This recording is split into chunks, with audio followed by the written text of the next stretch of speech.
We always hear these romantic stories about what it's like to be an entrepreneur. But the reality? It's a story of high stakes, huge pressure, and sometimes making a bet that will define your entire career.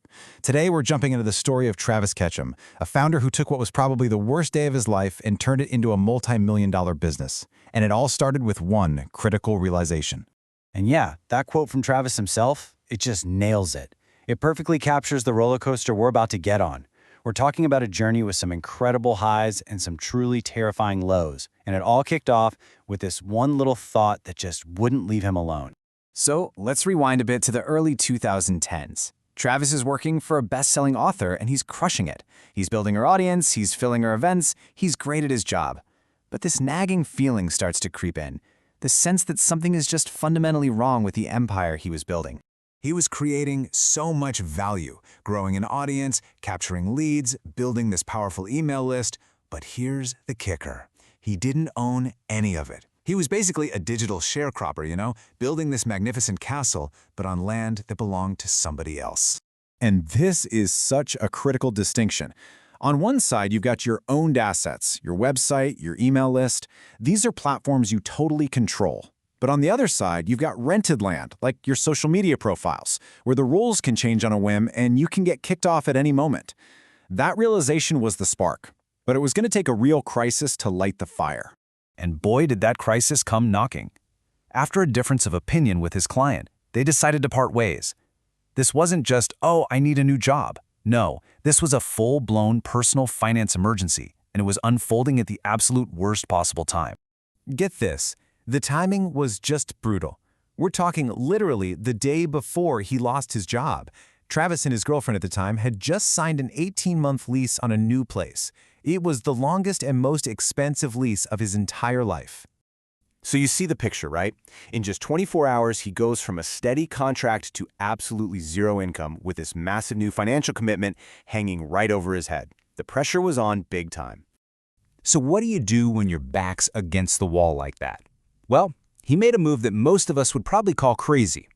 He decided to fund his very first software idea, this tool for building contests, entirely on a credit card. No investors, no savings, just debt, and a really powerful belief in his idea. And you know what he said about this? Pressure makes diamonds sometimes.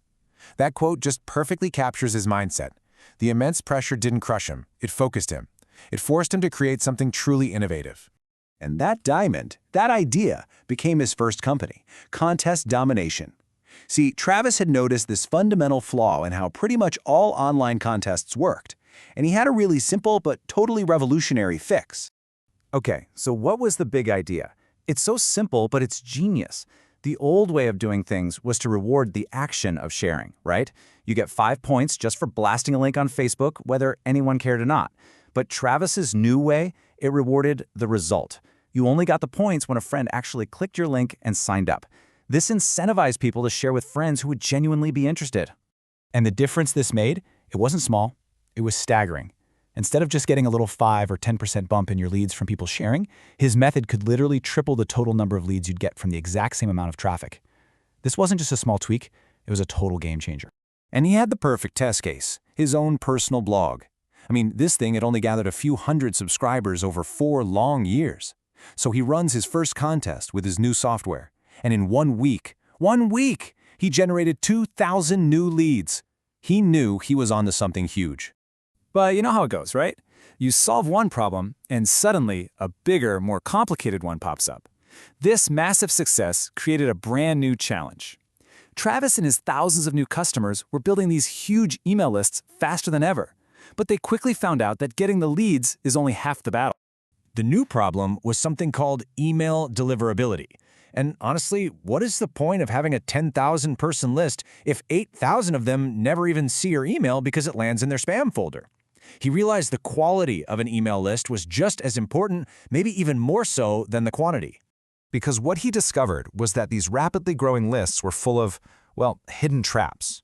We're talking about things like spam traps that email providers set up to catch bad guys, bot addresses, disposable emails, all this stuff that would just wreck a sender's reputation and make sure their future messages never got through. So Travis gets super frustrated. None of the existing email tools were really solving this problem. So what does he do? He goes back to that pressure makes diamonds playbook and decides to build the solution himself. And that's how his second company, Campaign Refinery, was born. And his new company was built on this really smart three-part philosophy. First, you need automated hygiene to constantly clean out all those hidden hazards from your list. Second, you got to have a relentless focus on true engagement.